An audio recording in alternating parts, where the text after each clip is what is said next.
Hello friends, आप सभी का स्वागत करते हैं हमारे चैनल हरदोई रश्मि ब्लॉग पर। तो आप सभी देख रहे हैं दर्द से मोहब्बत भाग 101। इससे पहले इस कहानी के 100 भाग अपलोड हो चुके हैं चैनल पर। अगर आप सबने नहीं पढ़ा है तो ज़रूर पढ़ लीजिएगा। तो चलिए फ्रेंड, स्टार्ट करते हैं आज की कहानी। अब तक आप सबने पढ़ा था। सुरेश जी बोलते हैं कि जो लड़का तुम्हारे लिए जंगल से शेर पकड़ कर ला सकता है वो कुछ भी कर सकता है तुम्हारे लिए। ये सुनकर तो अवनी के चेहरे पर हल्की हल्की सी मुस्कुराहट आ जाती है और वो थोड़ा थोड़ा सा शर्माने लगती है। सुरेश जी भी बहुत ही ज़्यादा हैरानी से सीमा की तरफ देखकर बोलते हैं कि देखा देखा तुमने अपनी बेटी को कैसे बेशर्मों की तरह मुस्कुरा रही है सबके सामने। अरे मैं तो कहता था कि प्रताप खानदान के बेटे ही बहुत ज़्यादा बेशर्म है, लेकिन देखो ज़रा अपनी बेटी को भी कैसे वो मुस्कुरा रही है। सबके सामने मेरी इज्जत का फालूदा बनाकर रखा है इस लड़की ने। इतना आप देख चुके थे, अब देखते हैं आगे इस कहानी में क्या होता है। सीमा जी बोलती हैं कि तुम मुस्कुराहट पर बिल्कुल भी मत जाओ। उसने अपने पति से कहा कि शेर लेकर आओ जंगल से, और वो उसके सामने शेर लेकर भी आ गया। और अगर मैं गलती से भी तुमसे ये कह दूँ ना कि एक बिल्ली लेकर आओ, तो फिर तुम ना बिल्ली तक नहीं लेकर आओगे हमारे लिए। तो फिर खुद ही बताइए, आप उसका पति मेरे पति से कितना ज़्यादा अच्छा हुआ। सुरेश तो बहुत ही ज़्यादा हैरानी से आंखें फाड़कर अपनी बीवी को देख रहा था। फिर उन्होंने मिस्टर प्रताप की तरफ देखते हुए कहा कि एक बात पूछे मिस्टर प्रताप आपसे, आप इन 4 शेरों को संभालते कैसे हो अकेले। संजय बोलता है कि भाई साहब मेरी बात तो पूछो ही मत आप। मेरा तो हमेशा बस बीपी ही बढ़ा रहता है। पता नहीं ये नालायक मेरे ही घर में क्यों पैदा हो गए।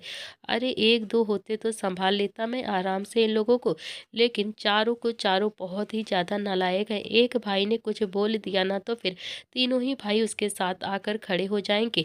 ना दिन देखते हैं ना सिचुएशन देखते हैं, बस मेरा खून पीते रहते हैं हमेशा। मेरा बीपी बढ़ा हुआ है अभी भी, मैं आपसे क्या ही बताऊं मेरी क्या हालत बना दी है इन लोगों ने। मिस्टर ओबरॉय यकीन मानिए आज इन्हें लड़की देखने वाले आए थे। अरे मैं तो इन्हें फ्री में ही किसी को दे दूं, बस ले जाओ और मेरी जान को छुटकारा दिलवाओ। ये सुनकर तो मिस्टर ओबरॉय थोड़ा सा हंसकर बोलते हैं कि अरे मिस्टर प्रताप, ऐसा बिल्कुल भी मत कहिए आप, मेरा एक भी बेटा नहीं है। यकीन मानिए अगर आपके चारों बेटे में से एक भी बेटा मेरे घर पर पैदा होता ना तो शायद मेरा सीना भी खुशी से एकदम से फूल जाता। आज के वक्त में कौन किसी के साथ इतना ज़्यादा रहता है, लेकिन देखो आपके चारों ही बेटे एक ही मुट्ठी में बंद होकर रहते हैं, और जब तक ये मुट्ठी खुलेगी नहीं ना तब तक कोई भी इनका कुछ भी नहीं बिगाड़ सकता, कुछ भी नहीं। अरे आपको तो बहुत ही ज़्यादा प्राउड फील करना चाहिए खुद के ऊपर। आपके चारों बेटों में इतना ज़्यादा दम है कि वो जंगल से शेर तक पकड़ कर ले आ सकते हैं। लेकिन एक बात सुन लीजिए आप मिस्टर प्रताप, ये बात जाकर आप नील को बिल्कुल भी मत बताना, नहीं तो आप तो जानते ही हैं उसकी आदतों को। संजय के चेहरे पर तो बड़ी सी मुस्कुराहट आ जाती है और दिल में कहीं ना कहीं बहुत ज़्यादा प्राउड फील कर रहा था वो बोलता है कि मान गए ना कि आप, मेरा बेटा मुझे ही नहीं अपने ससुर जी को भी बहुत ज़्यादा परेशान करता है। सुरेश जी ने भी हाथ जोड़कर कहा कि हाँ हाँ मान गया मिस्टर प्रताप, चलिए नाश्ता कर लेते हैं। शेर के चक्कर में सुबह से चाय भी नहीं पी है हमने, बस डर के मारे इधर उधर ही भाग रहे हैं। तो वहीं दूसरी तरफ चारों ही भाई शेर को लेकर हॉस्पिटल पहुंच गए थे। शुभ गाड़ी से बाहर जल्दी से नीचे उतरा और फिर हॉस्पिटल के अंदर भागता हुआ गया। एक नर्स को देखकर बोलता है कि मेरा छोटा भाई है, उसके पैर में बहुत ही ज़्यादा चोट लगी है और फिर गले में भी बहुत ज़्यादा चोट लगी है, प्लीज़ कुछ कीजिए, स्ट्रेचर लेकर आइए जल्दी से। नर्स ने भी हाँ में अपना सिर हिलाया और फिर स्ट्रेचर लेकर शुभ के साथ बाहर की तरफ आ गई। वो स्ट्रेचर लेकर उनकी गाड़ी के पास पहुंचती है कि तभी रुद्र और निहाल ने भी जल्दी से शेर को गाड़ी से बाहर निकाला और फिर स्ट्रक्चर पर लिटा दिया। जैसे ही उन्होंने शेर को स्ट्रक्चर पर लिटाया, नर्स बहुत ही जोरों से चिल्लाती है और वहीं पर बेहोश होने लगती है। तो शुभ ने भी उसे जल्दी से पकड़कर कहा कि अरे अरे सिस्टर, आप बेहोश क्यों हो गई हैं। नर्स ने भी शुभ की बाह को जल्दी से पकड़ा और बोली ये तुम्हारा छोटा भाई है। शुभ ने भी हाँ में अपना सिर हिलाते हुए कहा कि हाँ हाँ, ये हमारा छोटा ही भाई है, बचपन में खो गया था ना, लेकिन कल हम इसे ढूंढ कर ले आए हैं। लेकिन आप इसे देखकर ऐसे बेहोश क्यों हो गई, आपको चक्कर क्यों आ रहे हैं मेरे भाई को देखकर। नर्स ने एक बार शुभ की तरफ देखा और फिर मदहोशी की हालत में ही बोलती है कि ये शेर है। शुभ बोलता है कि हाँ ये शेर है, लेकिन ये छोटा है ना, तो मेरा नाम भी छोटा शेर है, मतलब मेरे भाई मुझे छोटा शेर कहते हैं और फिर ये मेरा छोटा भाई है, सबसे छोटा शेर। अब तो नर्स पूरी तरह से बेहोश हो चुकी थी। शुभ ने भी अपने भाइयों की तरफ देखकर कहा कि अरे भाई, ये तो बेहोश हो गई है, इसे भी एडमिट करना पड़ेगा अब। इतना कहकर उसने भी जल्दी से नर्स को अपनी गोदी में उठा लिया और फिर सीधा हॉस्पिटल की तरफ लेकर भाग जाता है। जितने भी लोग वहां पर खड़े थे सब 20 से 25 फुट की दूरी पर खड़े थे। शेर को देखकर सब बहुत ही ज्यादा डर गए थे। हालांकि शेर अभी बेहोश था, मगर फिर भी सब उससे डर रहे थे। शुभ बोलता है कि अरे कम से कम इस नर्स के लिए तो स्ट्रेचर लेकर आओ, लेकिन किसी ने भी कुछ नहीं सुना। और तभी नील ने कहा कि शुभ, तू ना इस नर्स को लेकर अंदर चल, हम शेर को लेकर आते हैं। शुभ ने भी हाँ में अपना सिर हिला दिया और फिर नर्स को गोद में उठाकर धीरे धीरे आगे की तरफ चलने लगा और फिर उसके पीछे पीछे उसके तीनों ही भाई शेर को स्ट्रक्चर पर लिटाकर खींच रहे थे। तभी उनके सामने एक डॉक्टर आ गया और डॉक्टर, जो कि शेर को देखकर एकदम से घबराने लगा, उसके चेहरे पर बहुत ही ज्यादा पसीना आने लगा। शुभ ने भी नर्स की तरफ देखकर उसे गोद में उठा दिया और फिर बोला कि तुम पहले इसका इलाज करो और फिर ये बताओ कि स्टाफ रूम कहाँ पर है। डॉक्टर ने भी कांपते हुए हाथों से दूसरी तरफ इशारा कर दिया और फिर चारों ही भाई स्ट्रक्चर को खींचते हुए आगे की तरफ बढ़ने लगे। रास्ते में जो भी उन्हें मिल रहा था सब डर के मारे अपने आप ही पीछे हट रहे थे। आखिरकार शेर ने एक जोर से दहाड़ मारी तो शुभ ने भी उसके गाल पर हल्की सी थपकी मारते हुए बहुत ही प्यार से कहा कि एक तो हम तुझे हॉस्पिटल लेकर आए हैं और फिर अब तेरी नौटंकी खत्म ही नहीं होती है। हर जगह अपनी नौटंकी क्यों चालू करता है तू? चुपचाप से लेटा रहे, ज्यादा नौटंकी की ना तो एक और खींचकर मारूंगा। पता नहीं कहाँ कहाँ पर चोट लगाकर आ गया है तू। अपनी माँ की बात मानता नहीं होगा ना, इसीलिए तुझे इतनी ज्यादा चोट लगी है। माँ की बात मानता तो शायद चोट नहीं लगती तुझे। अबे मेरी माँ होती ना तो सच कहता हूँ तुझे उल्टा लटका देती वहीं जंगल में ही। और तभी निहाल भी स्ट्रक्चर को खींचता हुआ बोलता है कि हाँ हाँ, और तुझे चूहे के कमरे में भी बंद कर देती, वो अलग से, समझा तू? इतना कहकर वो सब उसे लेकर एक कमरे के अंदर आ गए, जहां पर बहुत सारे डॉक्टर्स बैठे हुए थे। डॉक्टर ने जैसे ही शेर को आते हुए देखा, सब एकदम से डर गए और अपनी अपनी कुर्सी से खड़े होकर इधर उधर भागने लगते हैं। तो नील ने भी सारे ही डॉक्टर की तरफ देखकर कहा कि अरे, शेर अभी बेहोश है, आप लोग डरिए मत, इसके गले और पैर में बहुत ज़्यादा चोट लगी है, प्लीज़ इसका इलाज करवाओ आप लोग जल्द से जल्द। आप सब तो ऐसे ही डर गए हो। तभी एक सीनियर डॉक्टर कांपते हुए आवाज़ में बोलता है कि ये हॉस्पिटल आदमियों का है, जानवरों का नहीं। निहाल ने काफ़ी ज़्यादा गुस्से से कहा कि जानवरों का हॉस्पिटल अलग होता है क्या? सारे ही डॉक्टर ने हाँ में अपनी गर्दन हिला दी। इतने में ही शेर ने दोबारा से दहाड़ मारी तो नील ने भी उसके सिर पर अपना हाथ फेर कर बहुत ही प्यार से कहा कि बस बस, हम लेकर आ गए हैं तुझे हॉस्पिटल, गुस्सा मत कर तू। फिर नील ने बहुत ही प्यार से शेर के स्ट्रक्चर पर लिटा दिया और तभी डॉक्टर को देखकर बोलता है कि देखो, हम बहुत ही मुश्किल से इस शेर को यहाँ पर लेकर आए हैं, अब जल्दी से जानवरों के डॉक्टर को यहाँ पर बुलाओ, नहीं तो हम इसे यहाँ पर ही छोड़ देंगे और हम सब यहाँ से चले जाएंगे। सारे ही डॉक्टर एकदम से कांप रहे थे और आखिरकार उनमें से एक डॉक्टर ने अपनी जेब में से अपना मोबाइल निकाला और किसी को कॉल किया और फिर नील की तरफ देखकर बोलता है कि आप प्लीज़ इसे दूसरे कमरे में लेकर जाइए, आप इसे यहाँ से ले जाइए, जानवरों के डॉक्टर बस आने ही वाले हैं। नील बोलता है कि नहीं, हम बहुत देर से बहुत ज़्यादा परेशान हो रहे हैं, हम कहीं भी नहीं जाने वाले, हम यहाँ पर ही रहेंगे।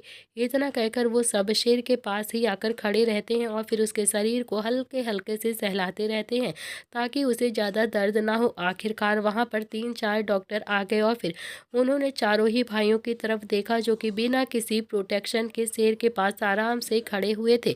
जबकि जो डॉक्टर्स आए थे उनके हाथ में बहुत बड़ा सा इंजेक्शन था, जिससे वो शेर को बेहोश करने वाले थे। तो नील ने भी जब उन लोगों को देखा और फिर बहुत ही प्यार से कहा कि जानवरों के डॉक्टर हो ना आप सब? सब ने हाँ में अपनी गर्दन हिला दी। तो चारों ही भाइयों ने स्ट्रक्चर उनकी तरफ हल्का सा ढकेल दिया तो वो सभी डॉक्टर डर के मारे इधर उधर भाग गए। लेकिन अगले ही पल उनमें से एक डॉक्टर ने एक इंजेक्शन लिया और फिर एक छोटी सी गन में उस इंजेक्शन को भर दिया और फिट करके शेर को हल्के से मार दिया। जैसे ही वो इंजेक्शन शेर को लगा, वो 2-3 बार जोर जोर से दहाड़ता है और फिर वापस से स्ट्रक्चर पर लेट गया था। अब वो पूरी तरह से बेहोश हो चुका था, उसे बिल्कुल भी होश नहीं था। जैसे ही प्रताप ब्रदर्स ने ये सब कुछ देखा, वो जल्दी से शेर के पास आ गए और फिर एकदम से परेशान हो जाते हैं। उसे देखकर निहाल ने भी उस इंजेक्शन को जल्दी से निकाला और फिर डॉक्टर की तरफ देखकर बोलता है कि अबे ये क्या किया तूने? इसकी गर्दन पर तो पहले से ही इतना बड़ा इंजेक्शन लगा हुआ था और एक तुमने भी लगा दिया। पागल तो नहीं हो गए हो ना तुम? हम तो इसे ट्रीटमेंट के लिए लेकर आए थे यहाँ पर। वैसे ही देश में 800 ही बच्चे बचे हैं, ऊपर से बड़ी मुश्किल से हमें एक मिला था और फिर इसे भी मार दोगे क्या तुम? तो 799 ही रह जाएंगे। एक बात कान खोलकर सुन लो तुम, अगर मेरे शेर को कुछ भी हुआ ना तो फिर मुझसे बुरा कोई नहीं होगा, कोई भी नहीं। बहुत मुश्किल से जान पर खेल कर चारों ही भाई पकड़ कर लाए हैं हम इसे। कुछ पता भी है तुम लोगों को? तभी डॉक्टर्स आगे आते हैं और बोलते हैं कि देखिए, हमने बस शेर को थोड़ा सा बेहोश किया है और फिर आप बिल्कुल भी फिक्र मत कीजिए, हम इसका इलाज बहुत ही अच्छे से कर देंगे। अब जाकर चारों भाइयों ने राहत की सांस ली थी और अब जाकर उन्हें थोड़ा सा रिलैक्स फील हुआ था। तभी सब पीछे हट गए और फिर वहां पर सारे ही डॉक्टर शेर को लेकर एक कमरे की तरफ शिफ्ट हो गए। चारों ही भाई शेर को जाता हुआ देख रहे थे और तभी नील बोलता है कि डॉक्टर, ठीक होना चाहिए हमारा छोटा भाई, हमारे छोटे भाई को कुछ भी नहीं होना चाहिए।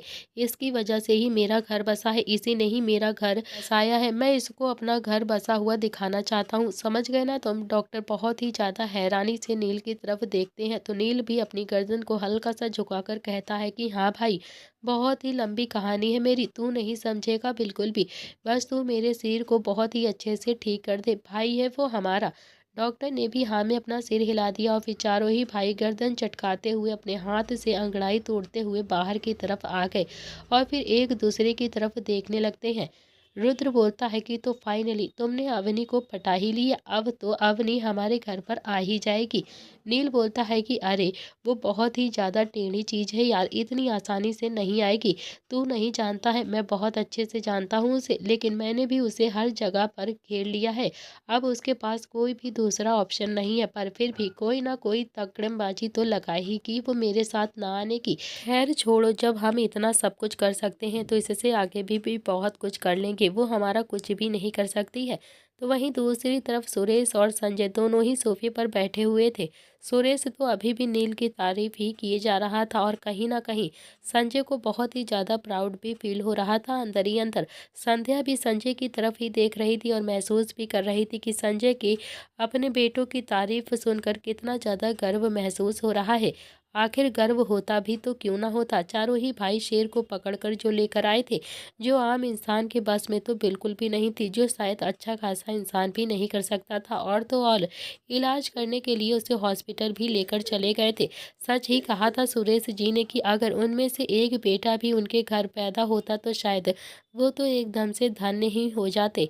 नाश्ता करने के बाद संजय और संध्या ने भी सुरेश जी और सीमा जी की तरफ देखकर इजाज़त ली, लेकिन इसी बीच अवनी को घर लाने की कोई भी बात नहीं छेड़ी थी। दोनों ही इजाज़त लेकर बाहर की तरफ चले गए तो संजय भी ड्राइव कर रहा था और उसके चेहरे पर आज मीठी सी मुस्कुराहट थी और दिल में बहुत ज़्यादा सुकून। आखिरकार अपने 4 नालायक बेटों की तारीफ सुनकर जो आया था। तो वहीं संध्या जो संजय को छेड़ते हुए हल्का सा बोलती है कि बस बस, मुस्कुराहट छुपाने की कोशिश मत कीजिए, आप अच्छे से जानती हूँ मैं आपको कि आपको अंदर ही अंदर बहुत ज़्यादा प्राउड फील हो रहा है। संजय हंसकर बोलता है कि ऐसा कुछ नहीं है, मैं जानता हूँ सुरेश जी नहीं जानते हैं कि कितने नालायक बच्चे हैं वो चारों। संध्या भी खिड़की के बाहर देखते हुए बोलती है कि नालायक तो बिल्कुल भी नहीं है मेरे बेटे, सच ही तो कहा है सीमा जी ने कि अवनी का पति मेरे पति से ज़्यादा ही लायक है। संजय को तो एकदम से हंसी आ गई थी। उसने भी थोड़ा सा ड्राइव करते हुए एक हाथ उठाकर संध्या के गाल पर रखकर उसे हल्का सा खींचते हुए प्यार से कहा कि हाँ हाँ, तो क्या तुम्हारे लिए भी लेकर आऊं क्या शेर? संध्या हंसकर बोलती है कि अरे नहीं नहीं, रहने दीजिए आप। उधर दूसरी तरफ अवनी जो कि अपने कमरे में मौजूद थी, उसके चेहरे पर मुस्कुराहट तो एकदम से टूट ही नहीं रही थी। वो बहुत ही ज़्यादा खुश लग रही थी और अपने गाने को गुनगुना रही थी और शावर लेने के लिए चली गई थी। नहाते हुए भी उसके चेहरे पर मीठी सी मुस्कुराहट थी। आखिरकार हो भी क्यों ना, सच में नील ने ऐसा ही काम किया था कि चाह कर भी उसके ऑफर को वो ठुकरा नहीं सकती थी और चाह कर भी अब नील से प्यार करने से खुद को नहीं रोक सकती थी। लेकिन इतनी जल्दी उसके साथ जाना जाना उसे थोड़ा सा अजीब सा लग रहा था। अवनी भी नहाकर बहुत ही प्यार से बाहर आ जाती है और अपने बालों को तौलिया से सुखाने लगती है। तभी कमरे का दरवाज़ा एकदम से खुलता है तो अवनी ने भी गेट की तरफ देखा तो नव्या खड़ी हुई थी। वो हाथ बांधकर बोलती है कि दी, आपको पापा बुला रहे हैं। अवनी के चेहरे पर बड़ी सी मुस्कुराहट आ जाती है। उसने भी अपनी ड्रेस एक तरफ रख दी और फिर नव्या के पास गई और फिर उसके गालों को पकड़कर हिलाते हुए बहुत ही प्यार से बोलती है कि नव्या, तुम ना सच में बहुत ही ज़्यादा अच्छी हो, बहुत ही ज़्यादा अच्छी। इतना कहकर उसने नव्या के माथे को प्यार से चूम लिया और फिर कमरे से निकल गई। थोड़ी ही देर में सीमा और सुरेश जी सोफे पर बैठे हुए थे और सामने अवनी बैठी हुई थी। सुरेश जी बोलते हैं कि तो क्या सोचा है तुमने अवनी? कब जाओगी तुम अपने घर? कब जाओगी प्रताप हाउस? अवनी ने भी अपनी मुस्कुराहट को जैसे तैसे थोड़ा सा कंट्रोल किया और फिर बोलती है कि पापा, मैं नहीं जाने वाली हूँ प्रताप हाउस। आप बेकार में ही मुझे फोर्स कर रहे हैं वहाँ पर जाने के लिए। सुरेश जी ने भी अब सीमा जी की तरफ देखा और फिर अवनी की तरफ देखकर बोलते हैं कि जब तुम्हें जाना ही नहीं था तो फिर तुम शेर को क्यों बुलवा दिया तुमने यहाँ पर? अवनी हल्के से हंसकर बोलती है कि अरे पापा, मुझे क्या पता था कि मैं शेर लाने के लिए कहूँगी और वो सच में शेर लेकर आ जाएगा यहाँ पर। सीमा जी बोलती हैं कि लेकिन बेटा, अब तो वो लेकर आ ही गया है ना, तो फिर अब तो तुम्हारा भी फर्ज बनता है कि तुम उसके घर चली जाओ और अपनी शादीशुदा जिंदगी को आगे बढ़ाओ। वैसे भी नील जैसा लड़का शायद तुम्हें बिल्कुल भी नहीं मिलेगा। अवनी भी उठकर बोलती है कि मम्मी पापा, आप मेरे और नील के बारे में सोचना बिल्कुल छोड़ दीजिए। जब मुझे लगेगा कि नील के साथ मुझे जाना चाहिए तब मैं खुद ही उसके साथ चली जाऊंगी। आप बिल्कुल भी परेशान मत होइए। फिलहाल तो मुझे ऑफिस जाना है, मुझे अपने बिजनेस पर ध्यान देना है। आखिर पापा अकेले कब तक ऐसे बिजनेस को संभालेंगे? इतना कहकर उसने भी नव्या की तरफ देखा तो नव्या ने भी गर्दन हिला दी। उनके जाने के बाद सुरेश जी ने सीमा की तरफ देखकर कहा कि देखा तुमने, अभी ये साफ साफ नहीं बोल रही है कि इसे क्या करना है। सीमा बोलती है कि अरे आप समझते क्यों नहीं है, वो ऐसे नहीं जाएगी, वो जरूर जाएगी। उसका दिल मान चुका है कि वो वहां पर जाएगी तो मतलब जरूर जाएगी। लेकिन नील को थोड़ा सा और परेशान करना चाहती है अभी वो, तो करने दीजिए ना उसे थोड़ा सा और परेशान। बच्चे ही तो हैं, आपस में थोड़ा सा हंस खेल लेंगे तो कौन सी आफत आ जाएगी। अब आप नील और अवनी के फिक्र बिल्कुल भी मत कीजिए। नील अवनी को यहाँ पर बिल्कुल भी नहीं छोड़ेगा और फिर अवनी के चेहरे की मुस्कुराहट ही साफ बता रही है कि अब वो नील को बिल्कुल भी डाइवोर्स नहीं देगी, वो उसके साथ ही रहेगी। दोनों ही बहनें दूसरी तरफ गाड़ी में बैठकर निकल गई थी। अवनी भी ड्राइव कर रही थी लेकिन उसके मुंह से अभी भी कुछ भी बोल नहीं निकल रहे थे। नव्या बोलती है कि दी, आपने मना क्यों किया? आप मना क्यों कर रही हो वहां पर जाने के लिए? अवनी बोलती है कि मना कहाँ कर रही हूँ मैं, लेकिन अभी इतनी जल्दी वहां पर नहीं जाऊंगी इसके साथ, अभी थोड़ा सा और परेशान करूंगी मैं नील को। अवनी ने भी इतना कहा तभी नव्या ने भी बस गर्दन हिला दी और बाहर की तरफ देखने लगी। थोड़ी देर के बाद अवनी ने गाड़ी नव्या की बुटीक के बाहर आकर रोकी। नव्या भी उतरकर बुटीक के अंदर चली गई और फिर अवनी ने भी गाड़ी स्टार्ट कर दी। तो वहीं दूसरी तरफ प्रताप ब्रदर्स घर पहुंचते तो शाम का वक्त हो गया था।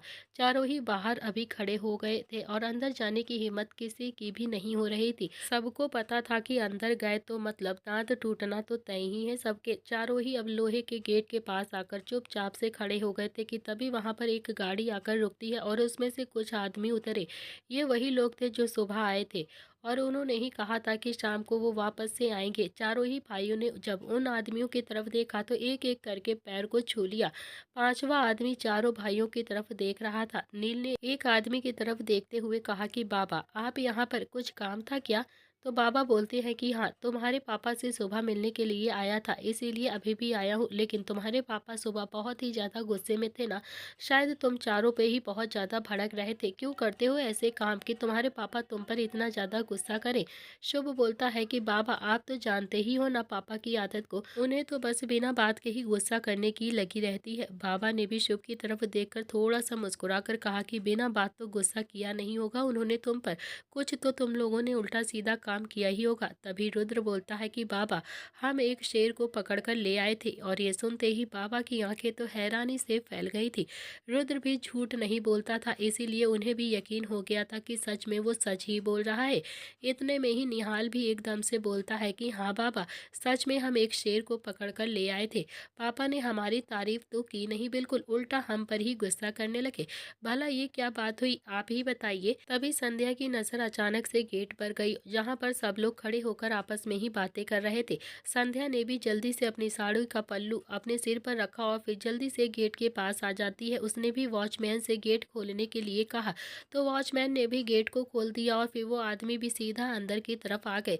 संध्या ने एक एक करके सबके पैर छुए और बाबा बोलते हैं कि बहू, अब तो इन्हें भी अंदर बुला लो तुम। ये तो बहुत ही ज़्यादा बहादुरी की बात है ना कि ये लोग शेर को पकड़ कर लाए हैं।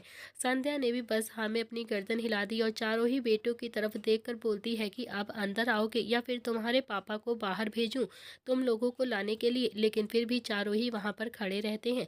संध्या ने उन्हें आंखें दिखाई। फिर नील बोलता है कि माँ ऐसे मत दिखाओ आप मुझे आंखें, गारंटी लो कि पापा हमें कुछ भी नहीं कहेंगे। संध्या बोलती है कि मैं किसी की भी गारंटी कैसे ले सकती हूँ, अपने कांड देखो जरा तुम। सच में मैं तुमसे तो बहुत ही ज़्यादा दुखी हूँ। अब चुपचाप से अंदर आ जाओ, नहीं तो सच में तुम्हारे पापा को बाहर भेज दूंगी जाकर। फिर जानते हो ना कि क्या होगा तुम लोगों के साथ। चारों ही भाई चुपचाप से अंदर आ गए थे, लेकिन अभी भी गार्डन के अंदर ही आकर खड़े हो गए थे। संध्या ने उन आदमी की तरफ देखकर प्यार से कहा कि ताऊ जी, आप सब लोग अंदर चलिए ना, बैठकर बातें करते हैं। और तभी उनमें से एक आदमी ने कहा कि नहीं नहीं बहू, हम गार्डन में ही बैठ जाते हैं, हमें कोई दिक्कत नहीं है, अच्छी हवा चल रही है यहाँ पर, खुले में रहने की आदत है ना हम सबकी, अंदर जाएंगे तो बहुत ही ज़्यादा घुटन लगेगी। संध्या ने भी गर्दन हिला दी और फिर उसने भी नौकर की तरफ देखा, जैसे कहने चाहती हो कि जाओ साहब को बुलाकर लेकर आओ। नौकर भी सीधा अंदर चला गया और फिर संध्या भी उन्हें वहां पर ही गार्डन में बैठा देती है और फिर बहुत ही प्यार से बोलती है कि मैं कुछ खाने के लिए लेकर आती हूँ। इतना कहकर संध्या भी सीधा अंदर की तरफ चली गई और उसके जाते ही संजय भी बाहर आ गया। संजय को देखकर उसके चारों ही बेटे थोड़ा सा पीछे हटकर खड़े हो गए थे और फिर संजय ने चारों की तरफ देखा तो गर्व से उसका सीना एकदम से चौड़ा हो गया था। लेकिन उनके सामने कुछ बोलना नहीं चाहता था। वो भी बहुत अच्छे से जानता था कि अगर जरा सा भी मौका मिला तो ये सब उसके सिर पर चढ़कर नाचेंगे और फिर न जाने क्या क्या उल्टा सीधा काम करेंगे। तो संजय ने भी उन्हें पूरी तरह से इग्नोर कर दिया और फिर वहां बैठे आदमियों को एक एक करके पैर छूकर उनका आशीर्वाद लिया और उनके पास आकर बैठ गया। फिर एक आदमी के पास वो बैठते हुए बोलता है कि बताइए ताऊ जी, क्या बात करनी थी आपको। ताऊ जी बोलते हैं कि हाँ, एक दो जगह बात बनी है हमारी, तुम्हारे चाचा जी की पोती है, अगर पसंद आ जाएगी तो फिर अगले महीने ही ब्याह कर देंगे उसका। तुम बताओ कि क्या कर दिया है इन बच्चों ने जो तुम इतना ज़्यादा गुस्सा हो रहे हो। और फिर सुबह भी इतना ज़्यादा गुस्सा थे। संजय बोलता है कि अरे क्या ही बताऊँ ताऊ जी, मेरा तो खून पी के रखा हुआ है इन चारों ने। ताऊ जी ने हंसकर कहा कि अरे शेर को पकड़ना तो बहुत ही ज़्यादा बहादुरी का काम है ना, इतनी बड़ी गलती भी नहीं करती है जो इतना ज़्यादा गुस्सा हो रहे हो तुम इन लोगों से। मैं तो इस बात से हैरान हूँ कि इन्हें शेर मिला कहाँ पर है। तभी शुभ कुछ बोलने ही वाला था कि तभी संजय ने उसे उंगली दिखाते हुए कहा कि तू तो अपनी जुबान अंदर ही रख, समझ आई बात तुझे, देख लिया कर कोई बड़ा है और किसके सामने तू अपनी जुबान खोलने वाला है, छोटा है ना तो छोटा बनकर रहे। शुभ ने भी हाँ में अपनी गर्दन हिला दी और एक कदम पीछे हट गया। तभी ताऊ जी ने भी हाथ उठाकर उसे अपने पास आने का इशारा किया। उसने भी ना में अपनी गर्दन हिला दी तो ताऊ जी ने बहुत ही प्यार से कहा कि अरे आ जाओ बेटा, तुम्हारे पापा कुछ भी नहीं कहेंगे। शुभ बोलता है कि अरे ताऊ जी, आपके सामने नहीं करेंगे, आपके जाते ही मुर्गा बना देंगे मुझे यहाँ पर, वो भी अकेले, हम जानते हैं अपने पापा को बहुत अच्छे से, मैं नहीं आने वाला हूँ आपके पास। संजय ने गुस्से में शुभ की तरफ घूर कर देखा तो शुभ भी आखिरकार 2-3 कदम चलता हुआ धीरे धीरे ताऊ जी के पैरों के पास आकर बैठ गया। तो ताऊ जी ने भी उसके सिर पर बहुत ही प्यार से अपना हाथ फेरा और फिर उसके माथे को प्यार से चूम लिया और बोलते हैं कि इतनी दुखी क्यों करते हो तुम अपने पापा को, इतना ज़्यादा क्यों शैतानी करते हो तुम, बताओ। तभी निहाल बोलता है कि हम पापा को दुखी नहीं करते हैं बल्कि पापा हमें दुखी करते हैं ताऊ जी। ये सुनकर तो वहाँ पर बैठे सभी लोग जोर जोर से हंसने लगते हैं और संजय जो आंखें निकाल कर निहाल की तरफ घूर रहा था, शुभ भी अपनी चंचलता के कारण एकदम से बोलता है कि बाबा, मैं कहाँ परेशान करता हूँ, वो नील भाई है ना, आपको तो पता ही है मेरी भाभी से उनकी शादी हो गई है। और फिर आप थे ना वहाँ पर जब भाभी भाई से झगड़ा करके यहाँ से चली गई थी और अब भाभी ने मजाक में भाई से बोल दिया कि शेर को पकड़ कर लाओ तो फिर साथ में ही चलूंगी। और फिर आप तो जानते ही हो ना नील भाई को, उनकी इज्जत पर अगर बात आ गई तो फिर वो क्या करते हैं, वो कभी भी पीछे नहीं हटते हैं। भाई की इज्जत तो बचानी ही थी ना बाबा जी, बाबा को भी एकदम से हंसी आ गई और वहां पर बैठे बाकी आदमियों को भी हंसी आ गई। संजय ने उसे इशारों में उठकर वहां से जाने के लिए कहा तो शुभ ने भी हाँ में अपनी गर्दन हिला दी और फिर चुपचाप से उठकर वहां से चला गया। थोड़ी ही देर में संध्या सबके लिए वहां पर चाय लेकर आ जाती है। संध्या के हाथ में 2 प्लेट थी। नील भी तेज कदमों के साथ अपनी माँ के पास गया और फिर उसने भी एक प्लेट खुद ले ली और फिर उन सब के सामने लाकर चाय रख दी। तभी संध्या ने भी बाकी तीनों बेटों की तरफ घूरकर देखा और कहा कि शर्म तो आती नहीं होगी तुम लोगों को। तीनों ने एक साथ कंधे उचका दिए तो अब उन्हें भी कुछ समझ में आ गया था। वो अभी कुछ कह भी पाते कि तभी संध्या बोलती है कि मैं अंदर पकौड़े बना रही हूँ, जाओ लेकर आओ चुपचाप से, समझे तुम तीनों। फिर वो संजय के पास जाकर खड़ी हो गई तो वहां पर बड़े बुजुर्ग लोग बैठे हुए थे, इसीलिए संध्या वहां पर बैठती नहीं है। संध्या के कहने पर चारों ही भाई बहुत ही गर्व के साथ गांव से आए हुए लोगों की आभूति में लग गए थे और फिर संजय और संध्या काफी देर तक तो उन लोगों के साथ बैठे रहते हैं और फिर बातें करते हैं। फिर वो लोग भी उठकर वहां से चले गए और उनके जाते ही संजय ने भी गर्दन घुमाकर अपने चारों बेटों की तरफ घूर कर देखा तो चारों ही वहां से हवा की तरह गायब हो गए थे। तो वहीं दूसरी तरफ आज शोभित ने भी अपना छोटा बर्थडे सेलिब्रेट किया था ताकि शिखा को इम्प्रेस कर सके। वैसे तो शिखा उससे पहले से ही बहुत ही ज़्यादा इम्प्रेस हो चुकी थी, लेकिन शोभित शिखा के साथ बस अपनी ज़रूरतों को पूरा करना चाहता था, इसीलिए उसने एक हॉल बुक कर लिया था और फिर उसे बहुत ही अच्छे से सजवाया था। शिखा के दिए हुए कपड़े भी उसने पहन लिए थे। हालांकि वो कपड़े उसे बिल्कुल भी पसंद नहीं थे, मगर फिर भी उसने सोचा था कि एक ही दिन की तो बात है, पहन लेता हूँ इन सभी कपड़ों को, शिखा खुश हो जाएगी। शोभित शिखा का बहुत ही बेसब्री से इंतजार करने लगता है, लेकिन शिखा अभी तक नहीं आई थी। शोभित ने फोन मिलाया तो शिखा ने रिसीव करके कहा कि शोभित, तुम्हें पता है ना कि आज मेरा पेपर बहुत ही अच्छा गया है, बहुत ही ज़्यादा अच्छा। तुम देखना, मैं इंटरव्यू भी बहुत ही जल्दी क्लियर कर लूँगी और फिर आईएएस ऑफिसर बन जाऊँगी। उसके बाद मैं और तुम आराम से शादी कर लेंगे और फिर अपनी ज़िंदगी में सेटल हो जाएंगे बहुत ही अच्छे से, बहुत ही ज़्यादा खुशी होगी। तुम्हें एक अच्छी सी जॉब भी मिल जाएगी, फिर मैं तुम्हारे पापा को बैटरी रिक्शा चलाने भी नहीं दूंगी। शोभित भी शिखा की बातों से बहुत ही ज़्यादा इरिटेट हो रहा था, लेकिन अगले ही पल वो बोलता है कि ये तो बहुत ही अच्छी बात है शिखा, चलो अब जल्दी से आ जाओ ना यहाँ पर, तुम्हारा पेपर भी बहुत ज़्यादा अच्छा गया है और फिर आज मेरा बर्थडे भी है ना, साथ में ही सेलिब्रेट करते हैं, बहुत मज़ा आएगा। शिखा बोलती है कि ठीक है मैं आ रही हूँ, मुझे बस एड्रेस भेज दो तुम। शोभित ने भी उसे एड्रेस भेज दिया और फिर से इंतज़ार करने लगा। पूरे हॉल में शोभित के अलावा वहाँ पर कोई भी नहीं था। 2-3 वेटर थे जिन्हें उसने बाहर जाने के लिए कह दिया था और फिर हिदायत दी थी कि जब वो बुलाए तभी कोई अंदर आएगा, उसके बिना बुलाए पर कोई भी अंदर नहीं आएगा। करीब आधा घंटा इंतज़ार करने के बाद शोभित ने दरवाजे की तरफ देखा, जहाँ पर शिखा एक कॉटन का हल्का सा सूट पहने कर अंदर की तरफ आ रही थी। शिखा इतनी ज़्यादा खुश थी कि उसने कपड़े बदलना भी ज़रूरी नहीं समझा। जैसे ही उसने शोभित की तरफ देखा, उसके चेहरे पर बड़ी सी मुस्कुराहट आ जाती है। शोभित भी शिखा के कपड़ों को देखकर थोड़ा सा नाराज़ हो जाता है, उसका दिमाग थोड़ा थोड़ा सा खराब हो जाता है, लेकिन फिलहाल के लिए उसने भी कुछ भी रिएक्ट करना ठीक नहीं समझा, क्योंकि उसे तो बस अपना प्लान पूरा करना था। शिखा भी सीधा शोभित के सामने आ गई और फिर चारों तरफ देखकर बहुत ही प्यार से बोलती है कि अरे इतना खर्च करने की क्या ज़रूरत थी तुम्हें शोभित। शोभित बोलता है कि अरे अब मेरा बर्थडे है तो क्या मैं खर्च भी नहीं कर सकता हूँ क्या, पापा ने मुझे पैसे दिए थे। शिखा ने थोड़ा सा शक भरी नज़रों से शोभित की तरफ देखा और बोली, तुम्हारे पापा के पास इतने पैसे हैं कि वो तुम्हें इतने पैसे दे सकते हैं, तुम यहाँ पर 5 स्टार होटल में पूरा हॉल बुक करके बर्थडे सेलिब्रेट कर लो। कितने पैसे हैं तुम्हारे पापा के पास, तुम्हारे दोस्त भी नहीं आए हैं यहाँ पर। शोभित बोलता है कि शिखा मैं तुम्हारे साथ ही वक्त बिताना चाहता हूँ, बस अपने दोस्तों के साथ बिल्कुल भी नहीं। पहले सच सच बताओ कि ये पैसे तुमने अपने पापा से लिए हैं या फिर अपने दोस्तों से, मुझे पहले सारा सच बताओ। तो शोभित एकदम से बोलता है कि शिखा क्यों मूड खराब कर रही हो तुम आज मेरे बर्थडे पर, तुम्हारा एग्ज़ाम अच्छा गया ना और मेरा आज बर्थडे है, बस सेलिब्रेट करते हैं बस, और कुछ भी नहीं। शिखा ने गुस्से में सिर हिलाते हुए कहा कि नहीं, पहले मुझे सच जानना है कि तुमने अपने दोस्तों से पैसे क्यों लिए। देखो शोभित, तुम जैसे भी हो ना, मुझे बस उसी तरह से एक्सेप्ट हो। मुझे तुमसे बहुत ज़्यादा कोई चीज़ की उम्मीद नहीं है, तुमसे शादी हो जाएगी तो फिर मुझे मेरा परिवार मिल जाएगा बस, और कुछ भी नहीं चाहिए मुझे। तुम मुझे इम्प्रेस करने के लिए इतना ज़्यादा खर्च क्यों कर रहे हो, मैं पहले से ही तुमसे बहुत ही ज़्यादा इम्प्रेस हूँ। शोभित अपने गुस्से को जैसे तैसे कंट्रोल कर रहा था और फिर एकदम से नॉर्मल लहजे में बोलता है कि अच्छा ठीक है, अब तुम शांत हो जाओ। चलो अब जल्दी से केक कट करते हैं, आज के बाद कभी किसी से पैसे नहीं लूंगा। शिखा का मूड बहुत ही ज्यादा खराब हो चुका था। जितना वो शोभित को समझाती थी उतना ही शोभित उसके ऊपर पैसा खर्चा करने की कोशिश करता था। आखिरकार शोभित ने शिखा का हाथ पकड़ा और फिर उसे छोटे से केक के पास लेकर चला गया। शिखा ने भी केक को देखा तो उसका मूड और ज्यादा बिगड़ गया था, लेकिन शोभित के बर्थडे पर वो बिल्कुल भी झगड़ा नहीं करना चाहती थी।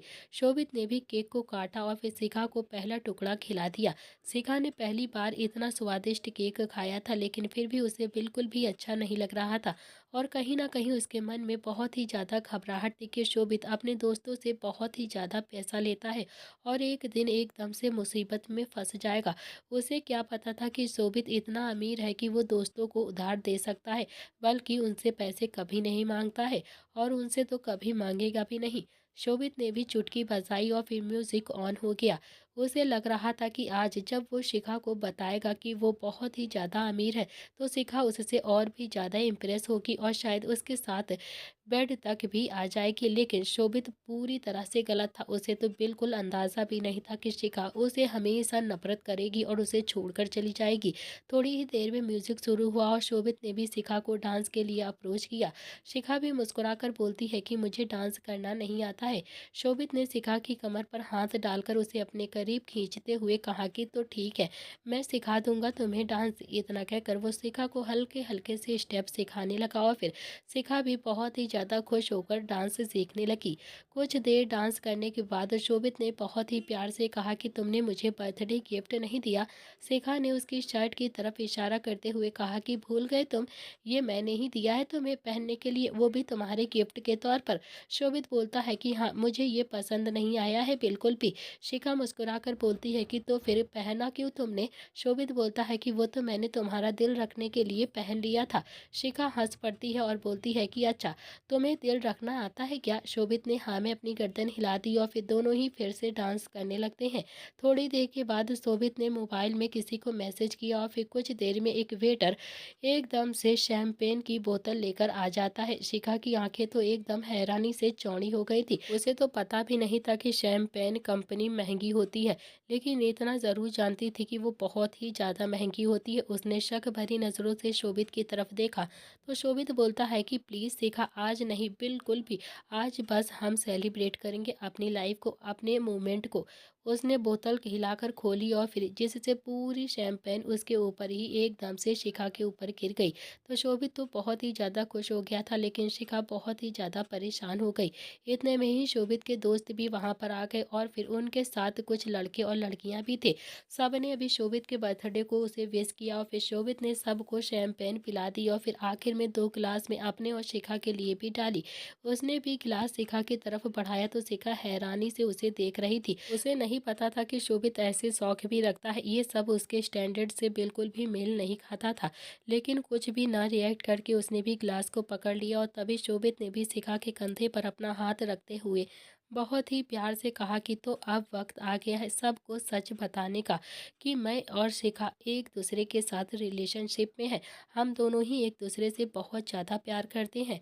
तो दोस्तों, इसी के साथ इस कहानी का आज का एपिसोड यहाँ पर समाप्त होता है। कल के एपिसोड में क्या होगा